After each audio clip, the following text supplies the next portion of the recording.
today I am going to get some paperwork that I need to have notarized for my critical skills visa taken care of. I need to get them notarized. It's been crazy the last couple of days. So yesterday I was going to make a video and I didn't because I literally was in the bed like looking like a chicken wing. Like my right hand was so,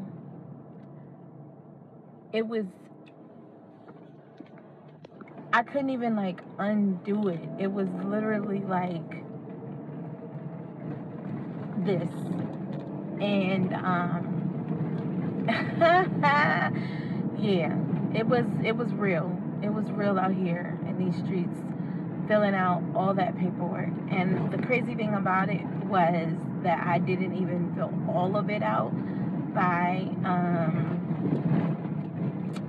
hand. Remember, I was saying that I did part of it by doing the actual like fill in with the PDF filer. But oh my god, it was horrible. It was horrible. Now, mind you, I can't blame it all on just that filling out the application. It was also a bit of a deal because I have carpal tunnel in this right hand of mine.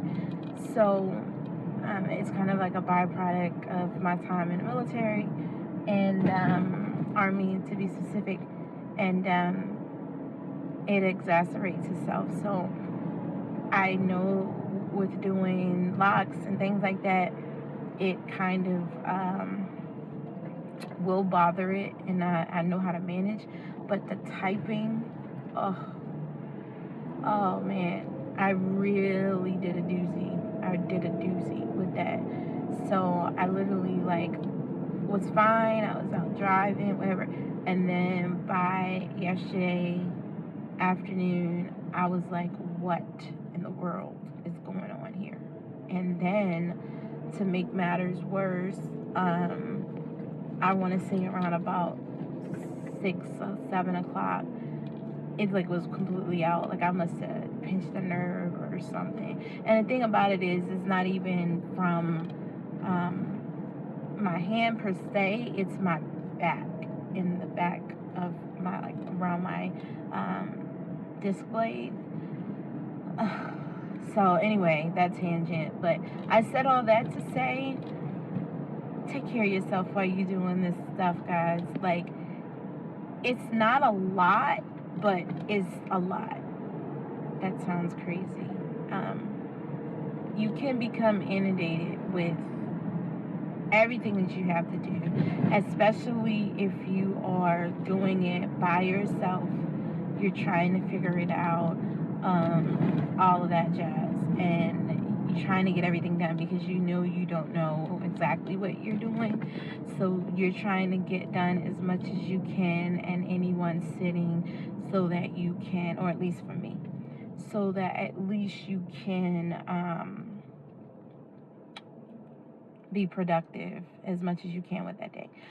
But at any rate, my daughter helped me. I can, thankful for the little things. Like, I still can't, I can't do all the fancy stuff, but I can drive, because I was worried because I needed to go to the bank to get papers notarized.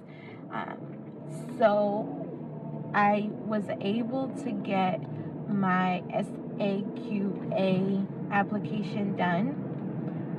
I want to do a video on just that application because it was not difficult to complete, but it's a lot of additional steps with actually sending in your paperwork and then making sure that you register with the SAQA recognized body, if you will. I need to do some more research on that. I have an understanding that these bodies are professional organizations that people from different skill sets join to basically further give them a seal of distinction as being a professional in that specific area. But I want to make sure that I do my due diligence and have quality content for you, not just based off of what I per se am doing, but just a general idea of where you can go, find the lists of these organizations, what the general process looks like, and all of that. I put some emails in to get some information, even though a lot of them have where you can register on the site. I did reach out to about 4 or 5 specifically dealing with my area of expertise, which is business management, research, those types of things. So I'm going to do a separate video about that once I get all of those ducks in the row. The biggest thing to remember is that when you're finishing this process, filling out your paperwork, it doesn't seem like it's such a big deal with turning everything in. It's getting everything.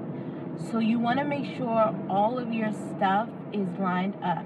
So like I need to have certified copies of my passport, everybody that's with me passport, our, what do you call it? Our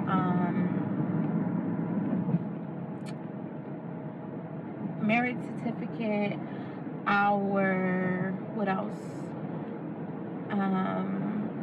ID, all this type of stuff we need to have notarized. So I definitely would suggest that when you're taking care of all of this stuff, you go ahead and have everything lined up, ready to go. If you don't have your birth certificate, the original, go ahead and fill out whatever you need from your state or municipality and get it, because that may take a while, especially right now with COVID. I thought I brought everything with me when I came from home the last trip, and somehow I left one of my daughter's birth certificate, probably used it for something and then left it with those papers and didn't put it back. So 6 out of 7 ain't bad, right? But I'm gonna go ahead and get everybody else's done, because I could probably just walk in somewhere or pay somebody to get that one done, versus 6 or 7 plus passports and everything else. I actually made an appointment to get this done.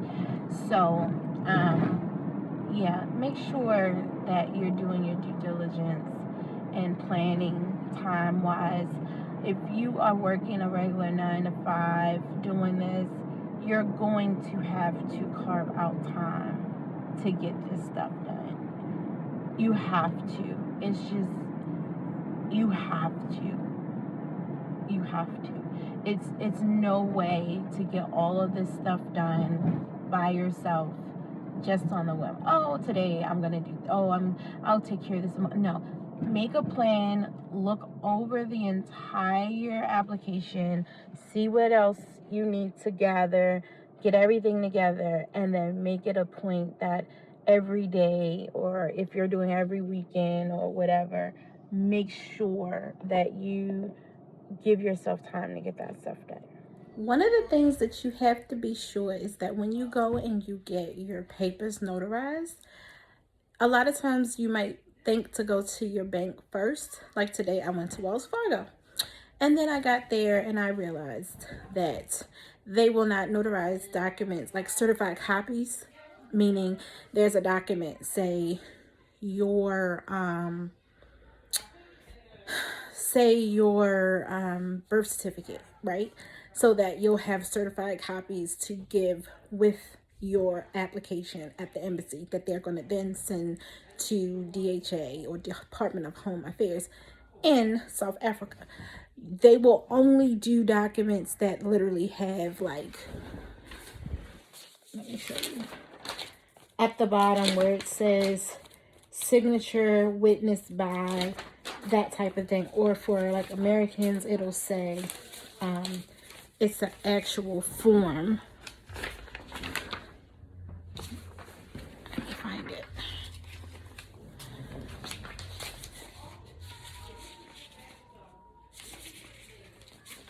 I gotta find it. Sorry. Give me a second. Because I really want to make sure this will save you time. Again, anything that I come across, I want to make sure. So something like this. It says client signature witness. So what I'm saying is you want to make sure that anything that says something to the effect of you need it to be notarized or needs a certified copy, make sure that you go somewhere that actually does certified copies, because the Wells Fargo I went to, it doesn't do certified copies. It literally will just notarize things that have a spot. But then you have other places that they can literally put the lines on it and tell you that, you know, this is notarized. We've seen the original. It's the legit document. And this is a copy of that legit document. So that's important to know. I'm trying to think what else I may have learned today. The notary. Oh, FNB Bank. So I was looking up banks that potentially have allow non-residents to get bank accounts. And so FNB Bank allows you to get a non-resident account. And then they have something called a self-certification non-resident declaration application. I literally just went on FNB's page and selected the option for a non-resident account. I sent the email, and then within a day or so, because it was over the weekend, I got an email back. And what they did was they sent me back this self-certification document. It's not long, maybe about 6 or 7 pages. About 2 of them needed to be notarized. I need to send a copy of my passport. I also need to send a copy of a bill that has to have a notarized signature, or certified document or copy of that bill, utility bill or something like that for my current address. And what that will do is allow me to open an account or South African account with FNB. They make it very clear that because of some abuses in the past, it will only allow you to use that card in South Africa. But that is okay with me because I'm looking for something that I'm going to have local. To be able to do things, or like in preparation for our visit there in October, I would like to potentially secure a place with a deposit, and I'd like to easily do it with a South African bank account, which will make it look, you know, it's more official. I'm not using a American bank account, and then I don't have to worry about, you know, exchange fees and all of those sorts of things. I'll talk about my Apple credit card later, because I use that pretty much for everything when I'm traveling, because I don't have foreign exchange fees. But for this purpose, I'd like to set up, you know, like utilities and the lease fee and all of that type of stuff with a local account, so I can begin establishing relationships with the local bank. So I'm setting it up now so that I would already have the card come October, or I could probably go in and get another one printed and go from there. So FNB. I also am looking at Capitec when I get there. That seems to have really great ratings, great reviews, and I'm gonna go, and once I have my papers, because I have to have my temporary resident paperwork in order to actually do that type of account. So what I need to make sure is, I don't know if I'm able, if this has to be strictly a savings account or not.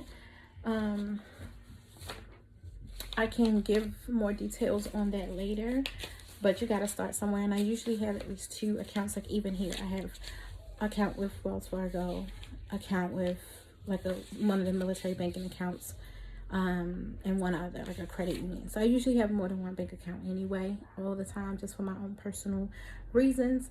I don't like to keep all my money in one place, but it also helps if you need to do transfers or Zelles and you have a limit with one bank or something else, you have another bank you can use. But I'm definitely going to open up a Capitec account once I get there. Let's see, what else did I learn?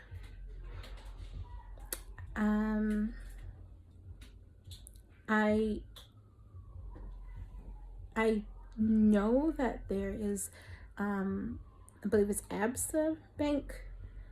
Didn't see the best reviews about them, and I think it's People's First Bank or something like that. So I didn't see as much information on them.